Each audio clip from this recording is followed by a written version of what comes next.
1849년 한 농부가 조선의 왕이 되었습니다. 그의 이름은 이원범. 어제까지 호미를 들고 밭을 갈던 청년이었습니다. 하지만 운명은 그를 용상으로 이끌었습니다. 더 많은 역사 이야기가 궁금하신가요? 구독 버튼을 눌러주세요. 좋아요도 큰 힘이 됩니다. 알람 설정하시면 새 영상을 바로 볼 수 있어요. 그럼 이야기를 이어가겠습니다. 1549년 조선의 여름은 유난히도 무거웠습니다. 창덕궁 대조전에서 23살의 젊은 왕 헌종이 마지막 숨을 거두고 있었습니다. 후사 없이 떠나는 왕, 그리고 텅 빈 왕이 조선 왕실은 전례 없는 위기에 빠져들었습니다. 전하, 정신을 차리시옵소서. 내의원 의관들의 다급한 외침이 전각을 가득 채웠습니다. 하지만 이미 헌종의 눈빛은 흐릿하게 꺼져가고 있었습니다. 그의 손을 잡고 있던 대왕대비 순원왕후의 얼굴에는 슬픔보다 더 깊은 무언가가 서려 있었습니다. 그것은 바로 조선의 운명을 결정해야 하는 무거운 책임감이었습니다. 헌종이 승하하자 궁궐은 순식간에 혼란에 빠졌습니다. 왕위를 이을 적통이 없었거든요. 조선 왕실의 적통은 그야말로 끊어진 것이나 다름없었습니다. 순원 왕후는 밤새 잠을 이루지 못했습니다. 그녀의 머릿속에는 수많은 이름들이 스쳐 지나갔습니다. 하지만 정치적 계산과 종법의 원칙 사이에서 선택할 수 있는 후보는 극히 제한되어 있었습니다. 안동 김씨 가문의 수장으로서 그녀는 자신의 가문이 계속해서 권력을 유지할 수 있는 인물을 찾아야 했습니다. 그때 한 이름이 그녀의 뇌리를 스쳤습니다. 강화도에 은원군의 증손이 있다 하였지. 순원 왕후의 입가에 묘한 미소가 번졌습니다. 은원군 이인의 손자 전개대원군 이광, 그리고 그의 아들 이원범. 역적의 후손이라는 오명 아래 강화도에서 비참하게 살아가고 있는 왕족의 피가 있었습니다. 강화도의 아침은 언제나 물안개와 함께 시작되었습니다. 바닷바람이 불어오는 초가집 앞마당에서 19살의 청년 이원범은 낡은 호미를 들고 밭으로 향하고 있었습니다. 그의 손은 이미 굳은 살로 가득했고 얼굴은 햇볕에 그을려 검게 탔습니다. 원범아, 아침은 먹고 가거라. 어머니 염씨의 목소리가 귀에서 들려왔지만 원범은 고개만 끄덕이고는 발걸음을 재촉했습니다. 배가 고픈 건 어제 오늘 일이 아니었거든요. 차라리 일찍 밭에 나가 일을 시작하는 편이 나았습니다. 그가 사는 곳은 강화도 외진 마을의 허름한 초가집이었습니다. 왕족의 피가 흐른다는 것이 믿기지 않을 만큼 비참한 환경이었습니다.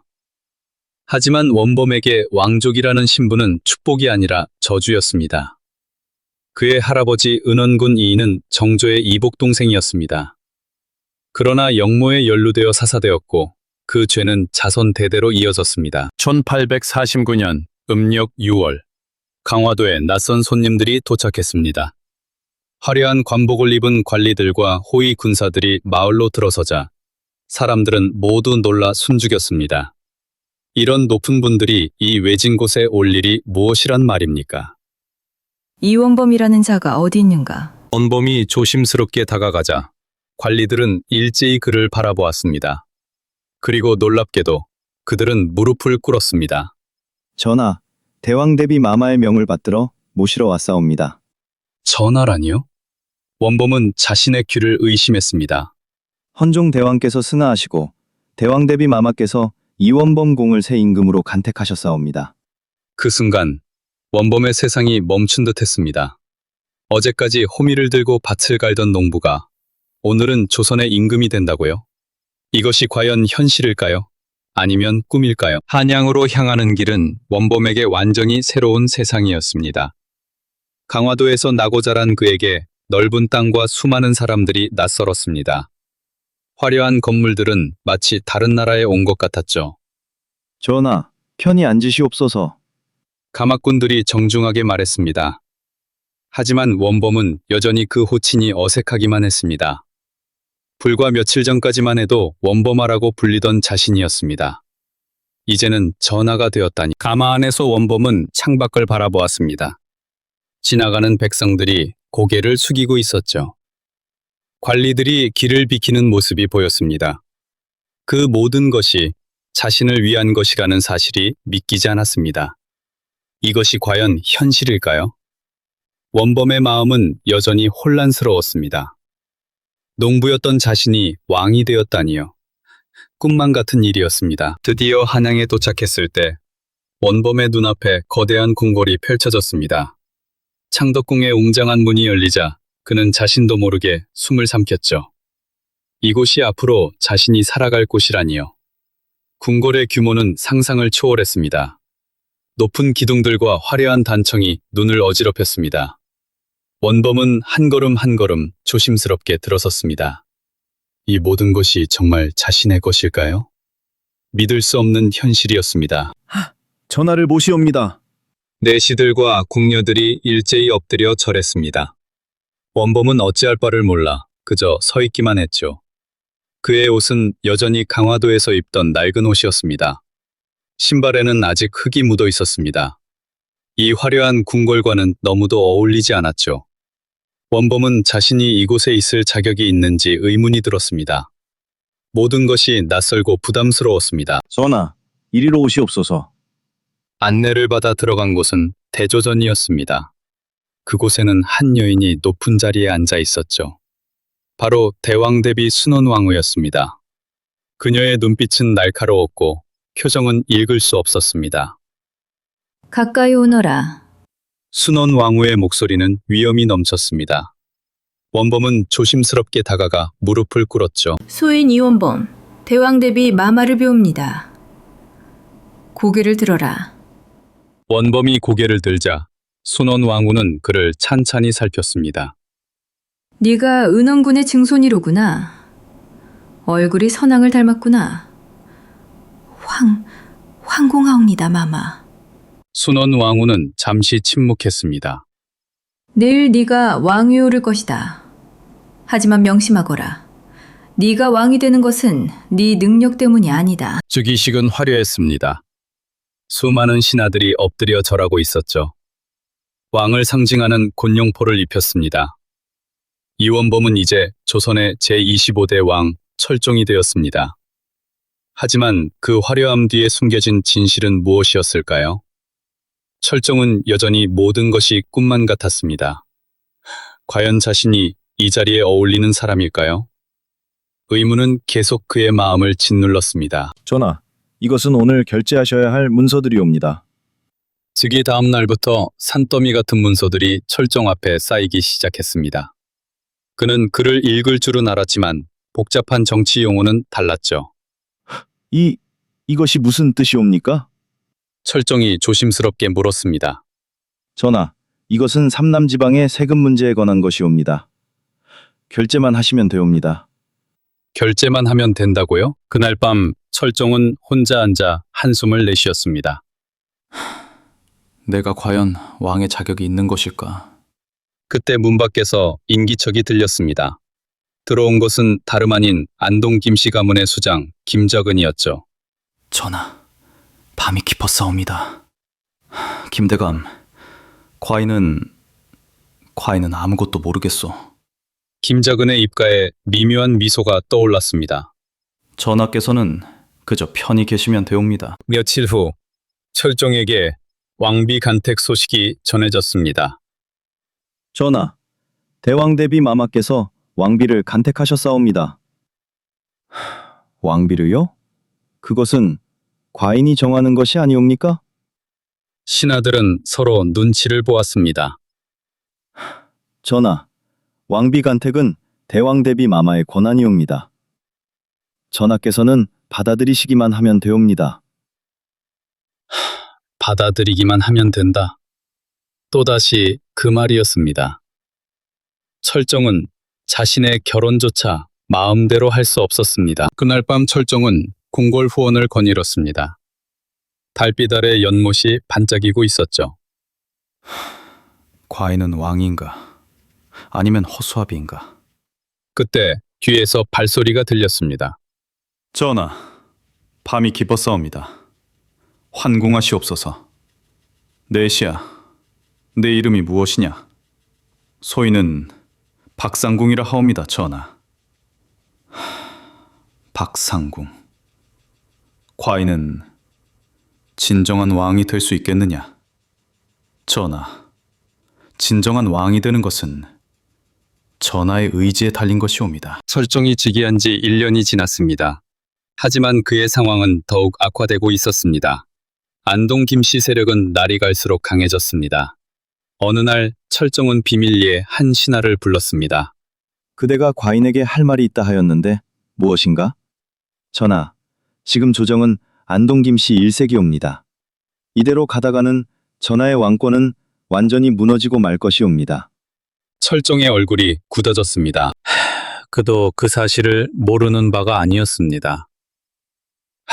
하지만 어찌해야 한단 말입니까? 그래서 어찌하란 말이오? 과인에게는 힘이 없소. 전하, 힘이 없으시다면 만드셔야 하옵니다. 전하를 따르는 신하들을 모으시고 세력을 키우셔야 하옵니다. 그 말은 위험한 제안이었습니다. 만약 안동 김씨가 알게 된다면. 하지만 철정의 마음속에서 무언가가 움직이기 시작했습니다. 좋소. 과인이 한번 해보겠소. 그날 이후 철정은 조금씩 변하기 시작했습니다. 그는 밤마다 몰래 책을 읽었습니다. 역사서, 병서, 정치에 관한 책들을 탐독했습니다. 강화도에서의 삶이 그에게 준 것이 있다면 바로 끈기와 인내였습니다. 하지만 비밀은 오래가지 못하는 법입니다. 전하께서 요즘 이상한 책들을 읽으신다 하던데.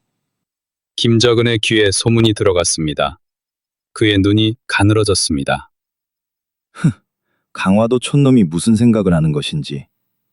김적은은 즉시 행동에 나섰습니다. 철정 주변의 감시를 강화하기 시작했습니다. 며칠 후 조회에서 김적은이 앞으로 나섰습니다. 전하, 최근 전하께서 이상한 서적들을 탐독하신다는 소문이 있사옵니다. 혹시 무슨 일이라도 있으신 것이옵니까? 철정의 얼굴이 굳어졌습니다. 들킨 것입니다. 김대감, 과인이 책을 읽는 것이 무슨 문제란 말이오? 왕이 학문을 닦는 것은 당연한 일이 아니오. 그 말에는 분명한 경고가 담겨 있었습니다. 쓸데없는 책을 읽으실 시간에 신하들의 보고를 들으시는 것이 어떠하시옵니까? 쓸데없는 생각은 하지 말라는 것이었습니다. 철종은 이를 악물었지만 대놓고 반박할 수는 없었습니다. 알겠소. 김대감의 충고를 새겨 듣겠소. 그날 밤 철종은 분노와 좌절 속에서 잠을 이루지 못했습니다. 과인은 왕이 아니라 죄수인가? 내 마음대로 책 한 권 읽을 수도 없단 말인가? 그의 외침이 빈 정각에 메아리 쳤습니다. 그 무렵 조선 팔도에서는 이상한 소문이 돌기 시작했습니다. 세왕이 강화도에서 온 무식한 농부라는 것이었습니다. 들었소? 임금님이 글도 제대로 못 읽으신다더라. 그래서 안동 김씨가 다 해먹고 있다지 않소? 이런 나라가 어찌 되겠소? 백성만 죽어나는 거지. 이 소문이 철종의 귀에까지 들어왔을 때 그의 가슴은 찢어지는 듯 했습니다. 누군가 일부러 퍼뜨린 소문이 아닐까. 전하, 너무 상심하지 마시옵소서. 왕비가 조심스럽게 위로했습니다. 하지만 그녀의 눈빛에서 진심을 읽기는 어려웠습니다. 그녀 역시 안동김 씨의 딸이었으니까요. 왕비, 그대는 과인을 어찌 생각하시오? 전하, 소첩은 전하의 아내이옵니다. 전하를 따르는 것이 소첩의 도리이옵니다. 그것은 사랑이 아니었습니다. 의무였습니다. 그때 뜻밖의 곳에서 희망의 빛이 찾아왔습니다. 전하, 생물식 염시마마께서 입궁하셨사옵니다. 어머니께서? 철정의 눈이 밝아졌습니다. 강화도에서 함께 고생하던 어머니가 드디어 한양에 온 것이었습니다. 어머니, 원보마, 아니, 전하. 염씨의 눈에는 눈물이 그렁그렁했습니다. 그 무렵 조선 전역에서는 밀란의 기운이 꿈틀대고 있었습니다. 전하, 진주에서 밀란이 일어났사옵니다. 과인이 직접 해결책을 마련하겠소. 철종이 나섰습니다. 그는 삼정 이정청을 설치하고 개혁을 추진하려 했습니다. 드디어 왕으로서 무언가를 할 수 있는 기회가 온 것이었습니다. 전하, 삼정개혁은 시기상조이옵니다. 안동 김씨 세력은 철종의 개혁을 방해하기 시작했습니다. 그날 밤 철종은 후원에서 하늘을 올려다보았습니다. 별들이 반짝이고 있었지만 그의 마음은 어두웠습니다. 과연 과인에게 이 나라를 바꿀 힘이 있는 것일까? 그 물음에 대한 답은 아직 찾지 못했습니다. 하지만 한 가지는 분명해졌습니다. 안동 김씨와의 싸움은 이제 피할 수 없게 되었다는 것을. 그 싸움에서 패배한다면 그가 잃을 것은 왕위뿐만이 아닐 터였습니다. 철종 재위 5년, 그의 굴욕은 절정에 달했습니다. 전하께서는 이 나라를 다스릴 능력이 있으시옵니까? 신하가 왕에게 던진 치욕적인 질문. 그 순간 철종의 세계가 무너져 내렸습니다. 세월이 흘러 철종 재위 5년이 되었습니다. 하지만 그의 상황은 더욱 처참해졌습니다. 안동 김씨의 세도는 하늘을 찌를 듯했죠. 어느 날 조회에서 충격적인 일이 벌어졌습니다. 전하, 신이 아래옵니다. 김작은이 앞으로 나섰습니다. 그의 손에는 한 장의 문서가 들려 있었죠. 이것은 새로운 인사명령서이옵니다. 철종은 문서를 받아들었습니다. 그리고 그 내용을 보고는 눈이 휘둥그레졌죠. 안동 김씨 인물들을 요직에 대거 임명하는 내용이었습니다. 김대감, 이것은 과인과 상의도 없이 작성한 것이오? 걱정하지 않으셔도 되옵니다. 걱정하지 않아도 된다고요? 철종의 얼굴이 붉어졌습니다. 과인은 이것을 승인할 수 없소. 철종이 문서를 내던졌습니다. 김작은의 눈이 가늘어졌습니다. 전하, 신이 감히 여쭙겠사옵니다. 전하께서는 이 나라를 다스릴 능력이 있으시옵니까? 그 말에 조회장이 얼어붙었습니다. 이것은 명백한 불경이었죠. 전하께서는 강화도에서 농사나 짓던 분이시옵니다. 국정을 다스리는 것은 전하의 능력 밖의 일이옵니다. 능력 밖의 일. 그 말이 철종의 가슴에 비수처럼 꽂혔습니다. 그의 손이 떨렸죠. 결국 철종은 문서에 결재를 해야 했습니다. 저항할 힘이 없었으니까요. 그날 밤 그는 침전에서 홀로 눈물을 흘렸죠. 과인은 정녕 왕이 아닌 것인가? 위로해 줄 리는 아무도 없었죠. 그 무렵 철종에게 또 다른 슬픔이 찾아왔습니다. 그의 자녀들이 하나둘 세상을 떠나기 시작했습니다. 전하, 원자 저하께서 승하하셨사옵니다. 원자야, 아비가 왔다. 눈을 떠라. 겨우 2살이었습니다. 철종의 자녀들은 대부분 어린 나이에 세상을 떠났죠. 철종은 점점 더 깊은 절망에 빠져들었습니다. 하늘이 과인을 버린 것인가? 술에 의지하는 날이 많아졌죠. 왕은 점점 자신만의 세계로 숨어들고 있었습니다. 어느 날 밤, 철종은 후원의 연못가에 앉아 있었습니다. 한 후궁이 서 있었습니다. 범씨라는 이름의 후궁이었죠. 전하, 너무 상심하지 마시옵소서. 전하께서는 아직 젊으시옵니다. 기회는 다시 올 것이옵니다. 철종은 오랜만에 위안을 느꼈죠. 하지만 그 평화도 오래가지 못했습니다. 안동 김씨는 철종의 모든 움직임을 감시하고 있었거든요.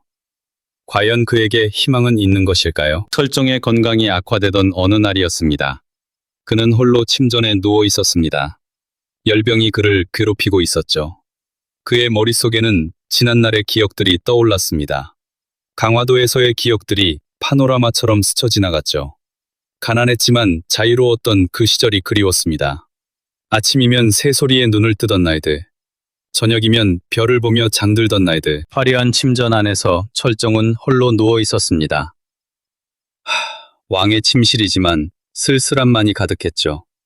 촛불이 조용히 타오르고 있었습니다. 그의 마음속에는 어머니의 목소리가 들려왔습니다. 원범아, 일어나거라. 밭에 나가야지. 그때의 삶은 가난했지만 적어도 자유로웠죠. 지금의 화려함보다 그때가 더 행복했습니다. 철종의 기억 속에서 어린 원범이 어머니에게 물었습니다. 어머니, 저 별들은 무엇이옵니까? 염씨는 미소 지으며 대답했죠. 저것은 우리 조상님들의 영혼이란다. 하늘에서 우리를 지켜보고 계시지. 그럼 아버지도 저 별들 중 하나이옵니까? 어린 원범의 순수한 질문이었습니다. 그때는 모든 것이 단순하고 아름다웠죠. 염씨의 눈에 눈물이 맺혔습니다.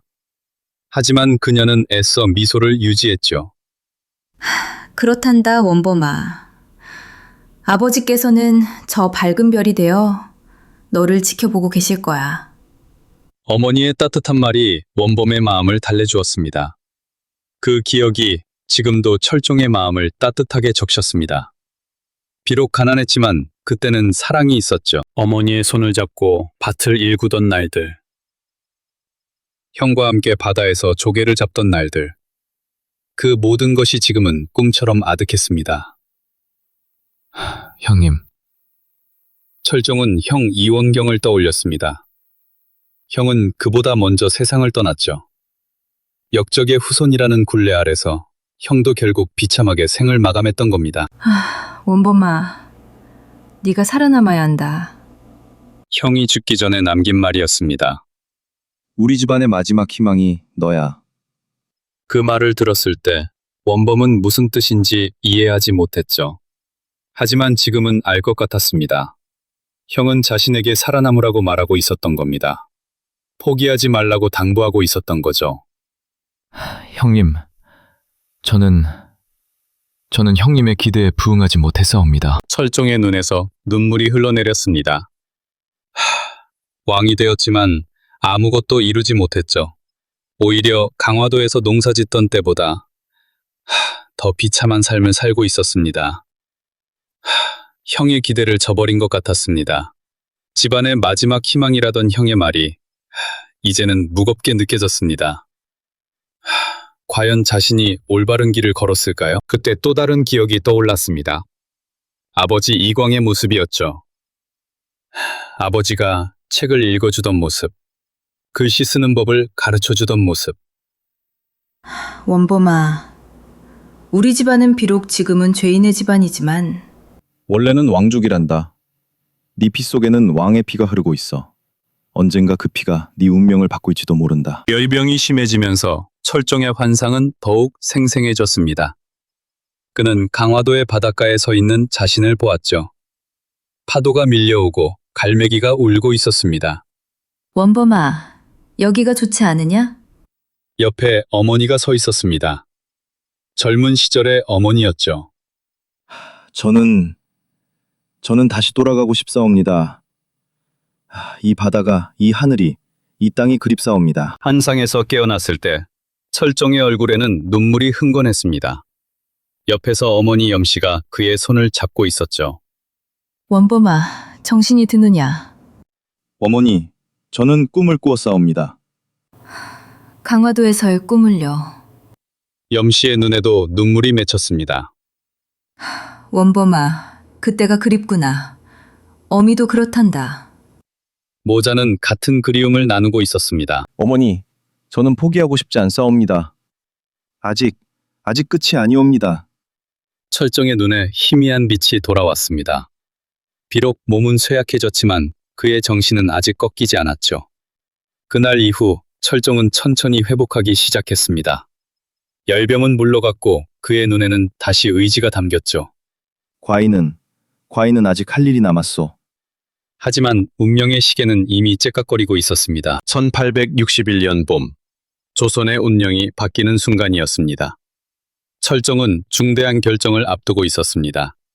그것은 왕조의 미래를 바꿀 선택이었죠.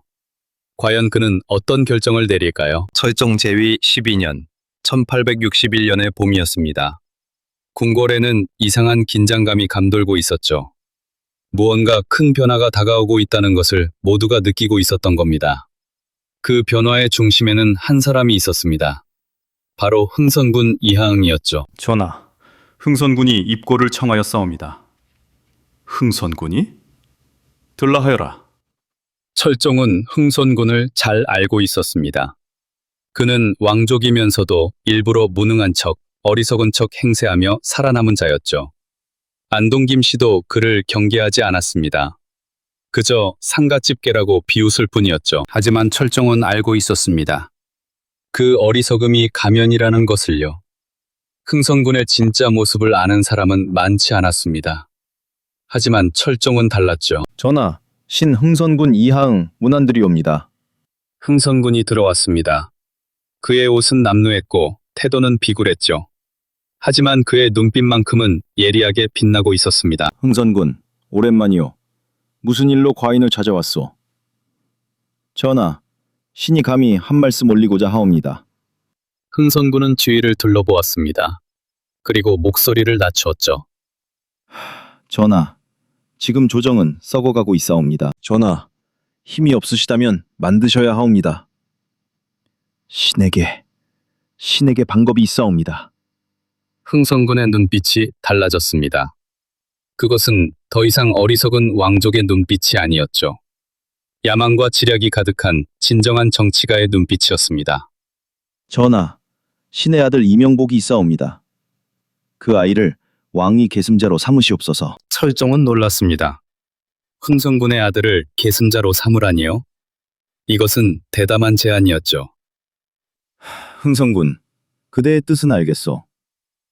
하지만 과인에게는 아직 후사의 희망이 있어. 전하, 신은 이 나라를 사랑하옵니다. 안동 김씨의 세도 아래서 나라가 망해가는 것을 더 이상 볼 수 없사옵니다. 신의 아들이 왕이 되면 신이 섭정하여 나라를 바로 세우겠사옵니다. 그것은 솔직한 야망의 고백이었습니다. 흥선군은 자신의 아들을 왕으로 만들어 권력을 잡으려 했던 거죠. 하지만 그의 말에는 진심도 담겨 있었습니다. 철종은 깊이 생각에 잠겼습니다. 이것은 중대한 결정이었죠. 흥선군의 제안을 받아들인다면 안동 김씨와의 전면전이 시작될 터였습니다. 과인은 무언가를 해야 하오. 철종이 중얼거렸습니다. 그의 눈에는 오랜만에 결의가 담겨 있었죠. 며칠 후 철종은 비밀리에 흥선군을 다시 불렀습니다. 흥선군, 과인이 결정했소. 그대의 제안을 받아들이겠소. 1863년 음력 12월 창덕궁. 조선의 25대 왕 철종이 죽어가고 있었습니다. 강화도 농부에서 왕이 된 남자. 그의 파란만장한 삶이 막을 내리려 하고 있었습니다. 전하! 정신을 차리시옵소서.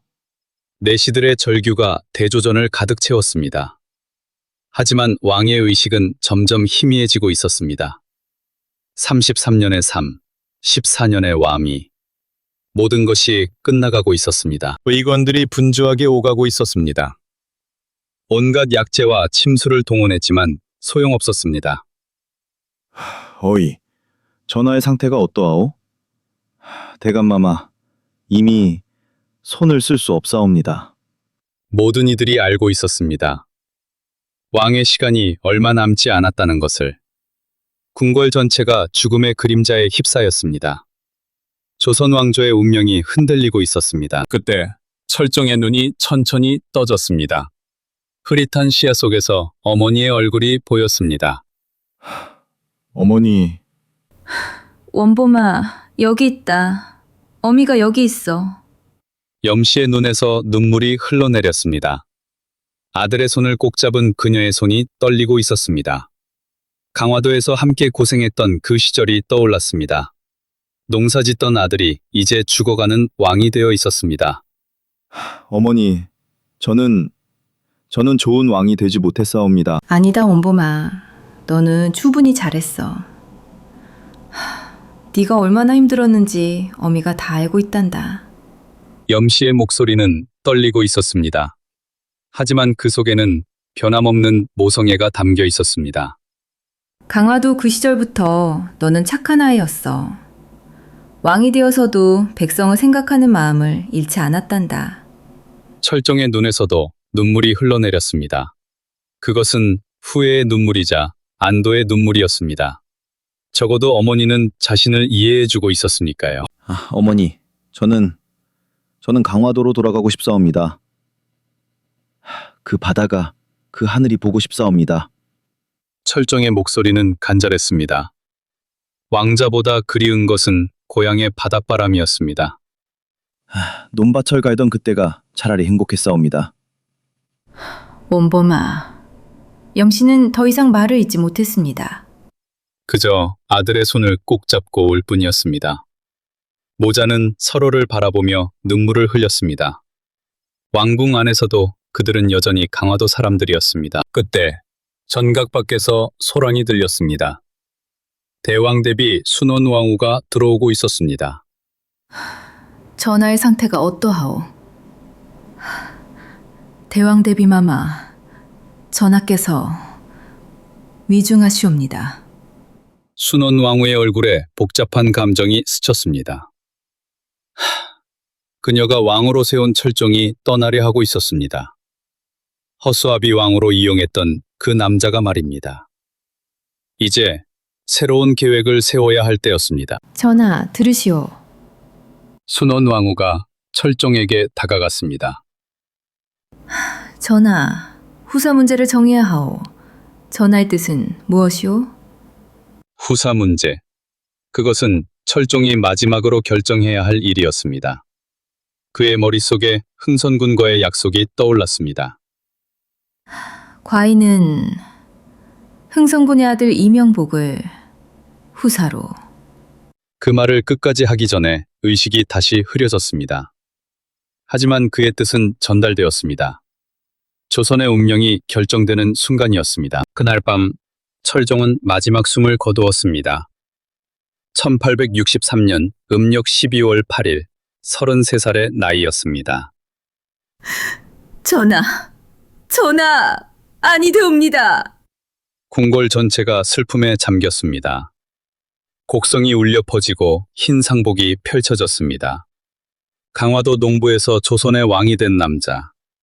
그의 파란만장한 삶이 막을 내렸습니다. 어머니 염씨는 아들의 시신 앞에서 하염없이 울었습니다. 원범아, 원범아.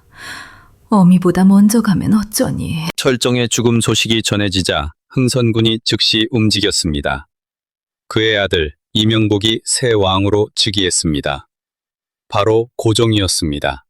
전하, 만수무강하옵소서. 새 왕에게 신하들이 절했습니다. 하지만 진정한 권력은 다른 곳에 있었습니다. 바로 흥선대원군이 된 이하응이었습니다. 철종과의 약속이 지켜지는 순간이었습니다. 새로운 시대가 열리고 있었습니다. 철종의 능은 예릉이라 불렸습니다.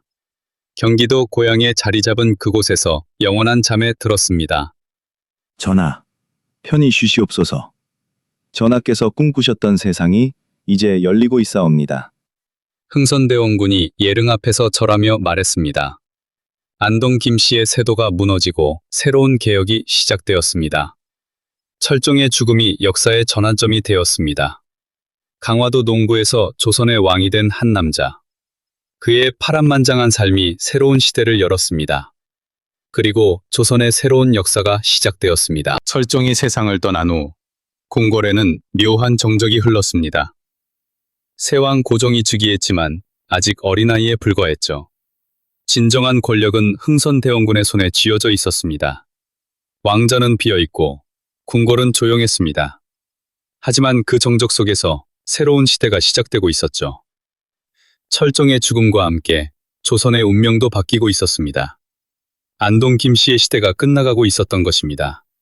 궁궐의 촛불만이 그 변화를 조용히 지켜보고 있었죠. 어머니 염씨는 아들의 빈소 앞에서 밤낮으로 울었습니다. 그녀의 눈은 이미 눈물로 붉게 충혈되어 있었죠. 원범아, 네가 그토록 힘들어했던 것을 어미는 알고 있었단다. 하지만 어미가 해줄 수 있는 것이 아무것도 없었어. 그녀의 떨리는 목소리가 빈 전각에 메아리 쳤습니다. 강화도에서 함께 밭을 일구던 시절이 눈앞에 아른거렸죠. 바닷바람을 맞으며 웃던 어린 아들의 모습이 떠올랐습니다. 그 행복했던 시절을 다시는 볼 수 없다는 것이 너무 슬펐죠. 그때로 돌아갈 수만 있다면, 차라리 왕이 되지 않았더라면. 하지만 시간은 되돌릴 수 없는 것이었습니다. 염씨는 그저 아들의 영정 앞에서 하염없이 눈물을 흘릴 뿐이었죠. 왕족의 피가 오히려 저주가 되었던 아들. 왕이 되어 더 고통받았던 아들. 그 아들을 영원히 보내야 한다는 현실이 너무 잔혹했습니다. 어머니의 마음은 천갈래로 찢어지고 있었죠. 동궐 한편에서는 흥선대원군이 바쁘게 움직이고 있었습니다. 그의 눈빛은 날카로웠고 발걸음은 빨랐죠. 안동 김씨의 잔당들을 모두 색출하라. 단 한 명도 빠뜨리지 마라. 예, 대원군 대감. 흥선대원군의 개혁은 거침없이 진행되었습니다.